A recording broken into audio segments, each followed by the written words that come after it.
बीड संतोष देशमुख हत्या प्रकरणात अवादा कंपनीकडे खंडणी मागितल्याच्या दिवशीचा सीसीटीव्ही समोर आरोपी वाल्मिक कराड, सुदर्शन घुले, प्रतीक घुलेसह कृष्ण आंधळे आणि विष्णू साठे एकत्र, पोलीस अधिकारी सोबत.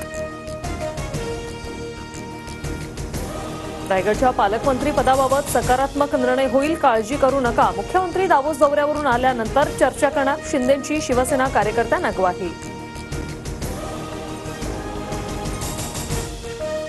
ठरवलं असतं तर आदिती तटकरेंना निवडणुकीत पाडलं असतं, मात्र चूक झाली.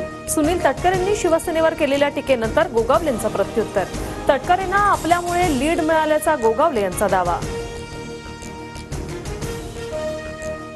पालकमंत्रीपद वाटपावरून शिवसेनेनंतर राष्ट्रवादीतही नाराजी, स्वजिल्हे न देता काही मंत्र्यांना दूरचे जिल्हे. राष्ट्रवादीत 10 पैकी केवळ अजितदादांना स्वजिल्हा. जीवघेण्या हल्ल्याच्या 5 दिवसांनी अभिनेता सैफ अली खानला रुग्णालयातून डिस्चार्ज, डॉक्टरांकडून विश्रांतीचा सल्ला. सैफच्या वांद्र्यातील घराबाहेर कडेकोट बंदोबस्त. सैफ अली खानवरील हल्ला प्रकरणात तपास अधिकारी बदलले. पोलीस निरीक्षक अजय लिंगनूरकर पुढील तपास करणार. अधिकारी सुदर्शन गायकवाड यांच्याकडून तपास काढून घेतला.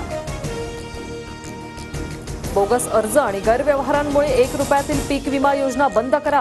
कृषी आयुक्तांच्या समितीची सरकारला शिफारस, तर पीक विमा योजनेचा निर्णय कॅबिनेटमध्ये होणार.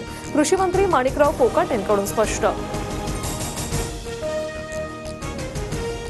धाराशिवमध्ये बोगस पीक विमा घोटाळा, 565 शेतकरी दोषी. जिल्हाधिकारी डॉक्टर सचिन ओंबासेंचा पोलीस अधीक्षकांकडे अहवाल. मुख्यमंत्री फडणवीस यांच्या दावोस दौऱ्यात पहिल्याच दिवशी 6 सामंजस्य करार. महाराष्ट्रासाठी 3,91,500 कोटींची गुंतवणूक, 10,000 रोजगार निर्मिती होणार. व्हिसाधारकांच्या बालकांना थेट अमेरिकेचं नागरिकत्व नाही, डोनाल्ड ट्रम्प यांचा मोठा निर्णय. अमेरिकेत आता तृतीयपंथीयांनाही मान्यता नसणार.